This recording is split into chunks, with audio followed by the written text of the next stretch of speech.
This is the Bartholomew BTOWN podcast. Hey everybody, welcome into another edition of the Bartholomew BTOWN podcast. It's Bill Bartholomew here with you for new episodes every Tuesday and Thursday. Of course, whenever breaking news happens, and every Saturday at 3 p.m. on WPRO radio. Today, welcoming back one of our favorite guests here on BTOWN, Rhode Island's Director of Veteran Affairs, Kasim.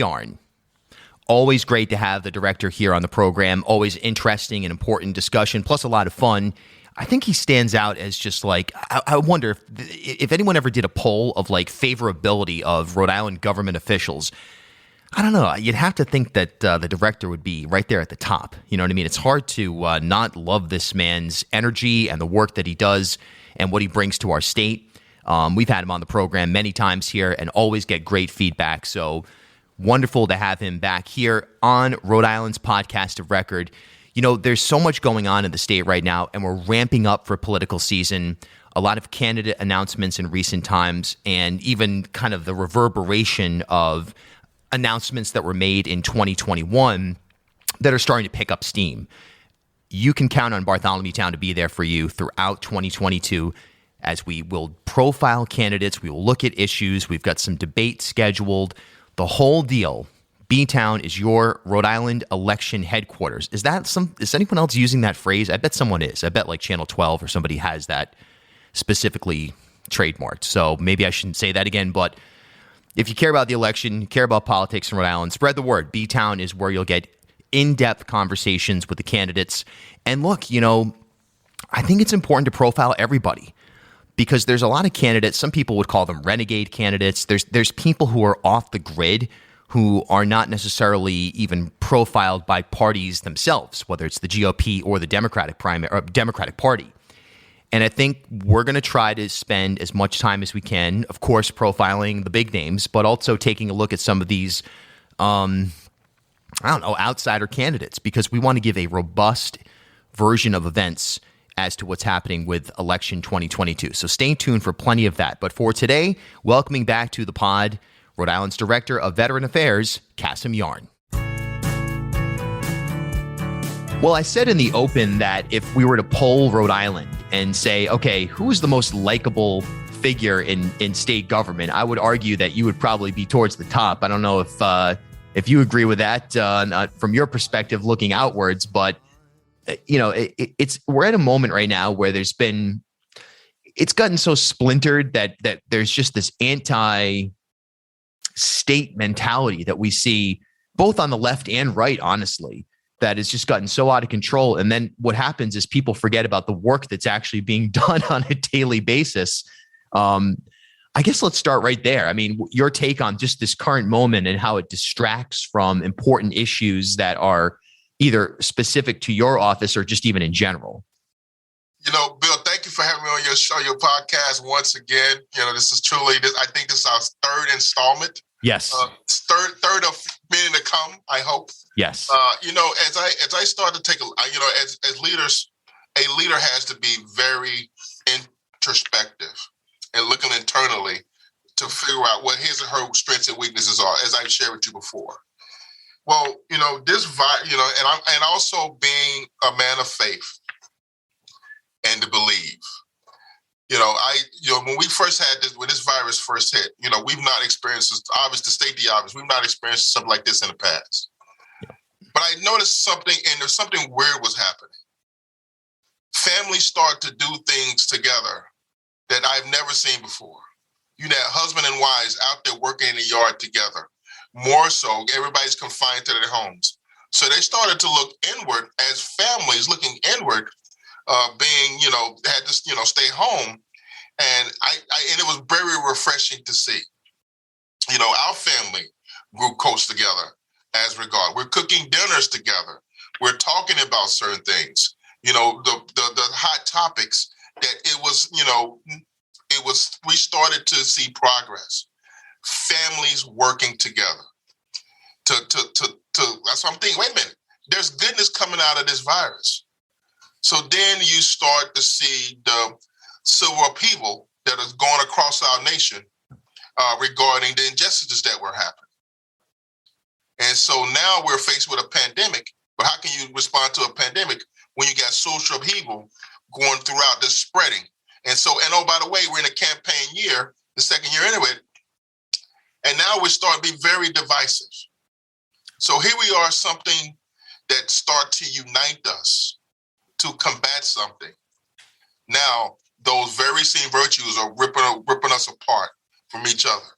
And it's gotten so bad to where we can't engage in civil discourse. And that's a fundamental problem. So in terms of leadership, I have to do a better job at looking internally, but more importantly, set the right example. Hence why when it's so critically important for me, anytime I'm asked to publicly speak to our youth, and I use Bishop Henrikin as an example, it is so critically important as adults. We've got to do a better job at, engaging with our youth, giving them the tools that they need to be successful, but also too, they got to do the work. So this whole common theme is there's work along those lines too as well. But government needs to work there for those that can't assist themselves.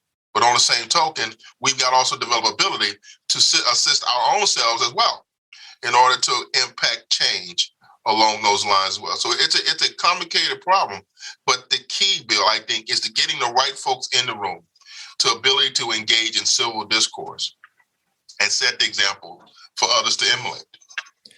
Yeah, I couldn't agree more. And it's like, I've always been someone that is, as a political independent, there's things I have strong convictions on. Don't get me wrong. It's not like I'm happy to go whatever way the wind blows, but there are also disagreements that can be when you're in the room with somebody and you have a conversation about, okay, here's my view, here's your view, where's the common ground? How do we work through these challenges? It feels like we've gotten to a point where there's just name calling, and if you're somebody who was pro having masks on students during the pandemic, you couldn't possibly get along with somebody who thought the masks were child abuse or something like that. It just got so out of control that it was almost it was scary and dangerous for the functions of democracy. And then you start to say, well, what about other acute problems? Your office in terms of Veterans Affairs and the debt that we owe to our veterans on a practical, on a moral basis, and anybody who it can't serve themselves at 100%, that's the responsibility of government. So when we tear apart the fabric there, it's through these divisive tactics that emerged, it leaves the most vulnerable people hanging out to dry. And I think that's the greatest travesty of all of this. Right. And to that point, this is why it was so critically important that June of last year, we were one of the first offices in the state to open our doors for walk-ins.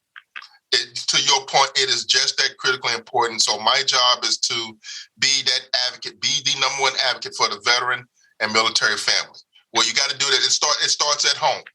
And so the team that I am trying to build is that we want to enhance the veteran experience. And we do that through having a home mentality. When a veteran or family walk through our doors, our job is to treat them like they're our brothers and sisters, and this is their home along those lines. We have resources available. We have a resource center set up to where if you walked in, the set will be just like you were at your home, with a desktop, computer, a printer, what have you, and we walk you through that whole process.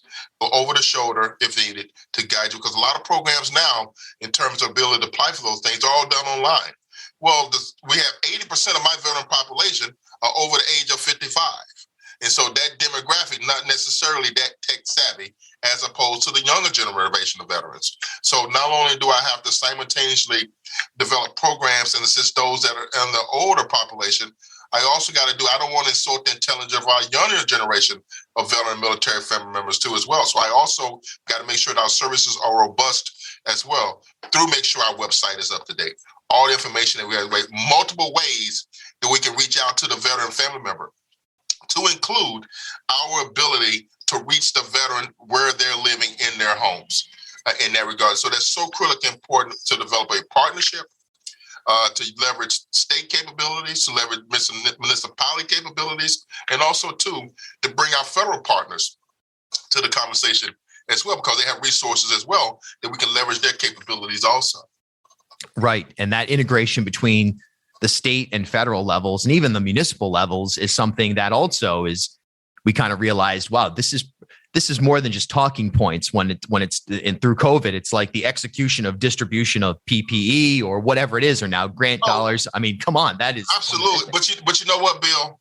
We have a great opportunity to learn from the mistakes of the past, and don't continually make those mistakes over and over again. And that's why our office is so critically important till we taking the lessons learned. You know, for example, the veterans home, we've learned the importance of, being able to mitigate those eliminate congregate settings. We know that the vaccinations work. We know that the maskings work. In elderly population, with those elderly centers, for example, the nursing homes, the family assist centers across the region, the assisted living facilities, all of those entities, they have a central population that is our collective job is to safeguard their lives. Yes. When I have a veteran that's a resident at the veterans home, that's my responsibility. That I'm sending the message to their family members that it's our watch. Our job is to protect care for them and provide the care for them as well. And my entire staff are committed to that work. And for over 2 years now, we've only had 10 deaths at veterans homes that were COVID, that had real positive cases. Only 10. Granted, one death is one death too many. But sure. To the hard work of the team, we've been able to mitigate the virus. We've had substantial, challenges in terms of our staffing, but everybody's in that same boat. But we're working across agency to address ways that we can address the staffing needs of our agency, as well simultaneously addressing the staffing needs of the other agencies as well. And that's an incredible number when you compare it to some of the other congregate care facilities in the state or just facilities in general that we just saw such a tragedy take place. But you're right, moving forward and learning.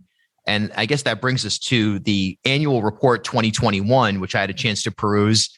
Your big takeaways from that report, which can be found, I believe it can be found on your website properly if anyone's interested in checking it out. I'll link to it on Twitter at Bill Bartholomew as well. Thank you. Vets.ri.gov. Just put one of the drop-down menus, annual reports, and it's right there. Every annual report since I've been a director, this is our 6th iteration of this now, and they're all posted on the state's website. What are the big takeaways from the report for you? Well, one I think is to address the mental health needs of our veterans military families. One of the takeaways coming out of COVID is the mental health things. Because we were so isolated from each other. We're human beings. We're meant to interact. When we have put us in separated from each other, there are some healthcare challenges related to we're experiencing amongst our children, more so, amongst our family members as well. And so my thing is to develop a list of options for the family members, for any Rhode Islander can get access to and help as well. Because I think, as we start to continue to unravel, the issues that we're seeing across different demographics, we know that getting assistance looks different for each other. Yeah. And so my job is to integrate and create and heighten awareness, but also to give options to the veteran, military family, Rhode Islander, options to get some type of assistance. And I also got to be able to get that assistance as well. I got to be able to say, okay, it's okay, still okay not to be okay. But it's also, if I am going to say those words, then I got to also practice what I preach. I got to take time out for myself. I got to go seek some help if I'm feeling stress or something along those lines too. I got to be able to develop ability to talk to someone, to share my life experiences with others, to go public speak at different venues like Bishop Henrican, to talk to those young men, to be a shoulder to cry on, to be a sounding board, that I am my brothers and my sisters' keepers along those lines, and to set that example. Is that an easy task? No. But if we do it collaboratively in a collaborative way, working together, we can move the needle just a little bit. Well, one thing that's for sure is that cannabis is a hot topic right now in Rhode Island, politically, economically, culturally. It's something that I've heard from a lot of you on in terms of great feedback from our Inside Rhode Island Cannabis series presented by Pure Vita Labs. And if you find yourself listening to that series and wishing you were more educated on the topic, or perhaps you want to jump into the game, jump into this emerging industry, well, the University of Rhode Island offers an online certificate in cannabis studies through a summer program. The application deadline is coming right up on April 5th. Now, this is fully accredited by URI's College of Pharmacy. The program covers topics related to product development, chemical analysis and testing, patient and customer therapeutics, and beyond. Again, that application deadline is coming up on April 5th for the summer session, and the first course starts on May 10th. Learn more at uri.edu/online/cannabis or call 401-874-5280. That's 401-874-5280. Rhode Island and national politics, media, arts, and newsmakers. Bartholomew Town with Bill Bartholomew. Saturdays at 3 p.m. on News Talk 99.7 FM and AM 630 WPRO. Now back to BTOWN. Yeah, no question about it. And I think that's exactly it. I was with a dear friend of mine who served in both Iraq and Afghanistan a couple of weeks ago.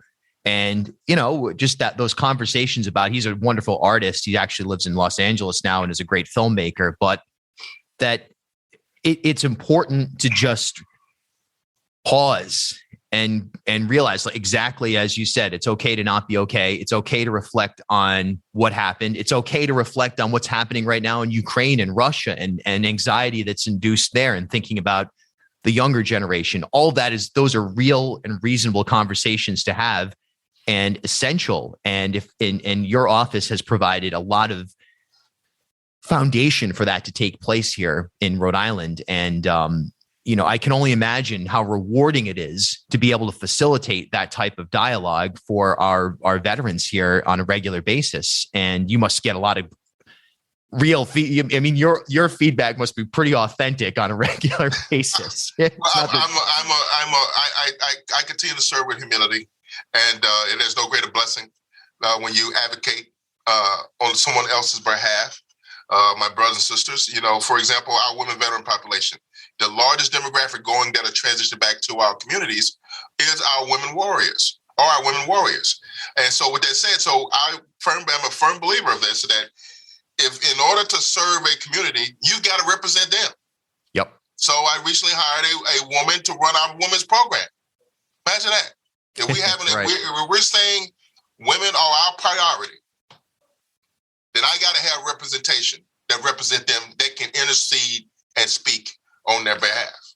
So that's another takeaway that came out in reporters too. We have a woman coordinator at the state level that if a woman has a concern or comment or need, we can go to our Director General's office and we can get some assistance that we need and advocate and intercede on their behalf. So foundational. When you look at the state right now, and in this, we're not post-COVID. I don't think that's fair to say, but we're certainly in a much better place than we've been in years. Not only in the context of your office and in terms of Veterans Affairs, but right now, what do you think we need to do to kind of get back on track collectively, where some of the issues are going to be almost impossible to resolve? People have fundamentally different beliefs on what should be taught in school or something like that. But what's the common ground? You seem like somebody who is the center of the Venn diagram that can say, what can we all get behind? How can we all feel united at some level again? Because it's so sad.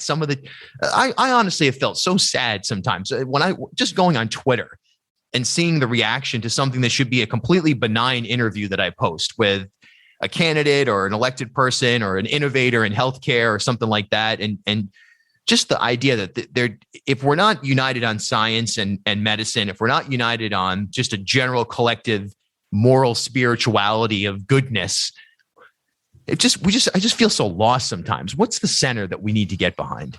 You know what? I think that first of all, set an example. It starts with the individual first. If you don't have a sense of compassion in your heart about someone that's less fortunate than you and the willingness to give and don't begrudge someone else's wealth or status along those lines, I turn it into a positive. It motivates me to do better, to be a better human being, to be a better father, be a better husband, be a better director, be a better colleague, Be a better citizen. Be a church-going parishioner. Be a better person that's walking and say good morning to somebody, or saying good afternoon, or say thank you, or better, more simple, calling everybody sir or ma'am. Treating people like you want to be treated. It starts with me initially. And then so we say, okay, if we're going to define that problem, in order to define that problem, and we're going to have to develop some solutions, it goes back to getting the right people in the room. If I'm going to develop a policy about our children, then I better have the parents involved in that discussion. Yep. If I'm talking about education, then I need to have the teachers that are going to impact that child's life. That needs to be in the discussion. And by the world, we know that there's going to be some mental health issues as well. Then we need to have some leadership in that field, in that discussion, in order to collectively drive ourselves to a compromise. There's another big word that we've lost in the shuffle: our ability to compromise. And I say we're not 5 years old getting everything what we want when we want it. Life requires compromise, work and compromise. In order to do that, and if we start to do that, now we're on to something. Now we're going to see, okay, wait a minute. It's never about us. It's never about the individual. It's about the people that we serve. So if we want to move the needle on education regarding our children, then we got to get the families got to be engaged at home.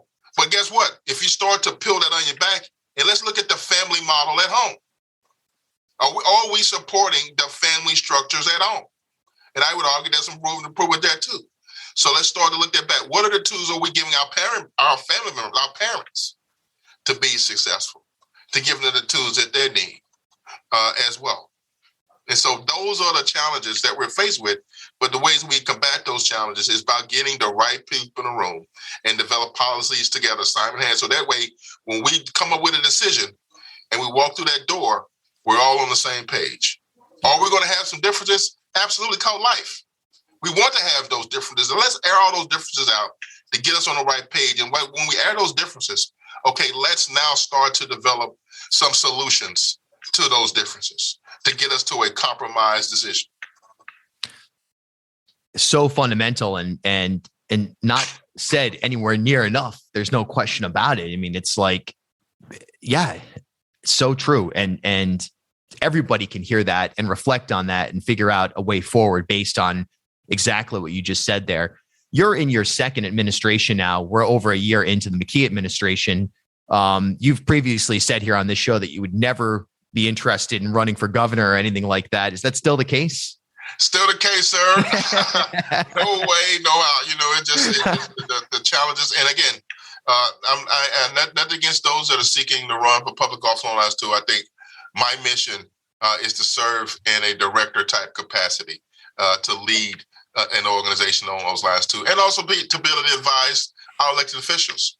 All of our elected officials refer to each other all the time. They have a constituency, they may have an issue. Hey, let's get Director Yarn's office, give him a call and see if we can work it out, and we work it out together. And I take an honor knowing that, hey, if a constituent in one of our municipalities has a concern, reach out to our office and we'll sit down, do our due diligence, find out what our left-right limits are, if there's any gray areas, and advise that veteran and a family member accordingly. Some of it may not be the right thing you want to hear, but but we're bounded by what our left-right limits are. But on the same token, to intercede on behalf of that veteran and military family. Last question, and I think it's extremely important for veterans that are out there listening right now, or family members or friends of veterans, anyone who's in a community that, connecting that veteran with you and your office. What's the process? You said it's an open door, but walk us through day one of somebody who is disconnected from the office and why they should, I guess, try to, I don't know, it's selling them on it, but why is it important for your office and veterans in this state to be integrated as much as possible? We are surrounded by technology and diversity. So I've got to develop a multi-pronged approach to reach that, communicate with that veteran and military family. Multi-pronged approach. For those that are tech savvy, look no further. Vets.ri.gov. This is a clearinghouse for all of our veterans programs and providers. I know when I first started down this journey together as a director, our website was an abomination. If I couldn't effectively use it, how can I expect a World War II veteran, his or her family, to navigate something when I can't use it as a younger veteran? So I had it literally nuked off the planet, and we broke it down from scratch, and we rebuilt it to resemble the needs of our veterans and military families. Go to our website. On that website, if you scroll down the bottom, it's a contact us link. You fill out the information, you hit submit. As soon as you hit submit, I get that email, and several members of my team, we get that same email. Within 24, 40 hours, someone from my office is going to get back in touch with you. Someone would require email, or it may require a call in, or it may require you just have to set up an appointment to come into our office, and we work through those issues. That's one strategic plan. The next option is just to walk in. 560 Jefferson Boulevard in Warwick. We chose Warwick for a reason because we're aware of our Rhode Islanders having to drive all the way somewhere, right? Right. But the beauty about Warwick is centrally located on Jefferson Boulevard. We have 2 RIPTA routes right on the turn, a block over from the airport, a reference point. Everybody is right next to the Honeydew Donuts that's on Jefferson Boulevard. Yes. Always got to give a reference point, right? And so that's another way. And we, again, the ability for somebody to walk in our office. And say if that doesn't work for you, okay, pick up the phone, 401-921-2119. That's our general line number, 921-2119. Dial it. Someone's going to pick up the phone. If you leave a message, my line, somebody's going to get in touch with you back to assist you along your life journeys, to include your families. Now we're getting more family members reaching out to us to say, hey, mom and dad, they're getting a little older. What are some benefits? They never applied for VA benefits. What are the prerequisites to getting into the veterans home? And oh, by the way, we may be thinking about mortuary affairs as well, and afterlife planning also. Will we assist those families with that planning process as well, by helping them fill out the applications, by seeing that they got the prerequisites DD 214 or the paperwork that they need to make sure that they're eligible for those various programs. We walk them through it hand over hand.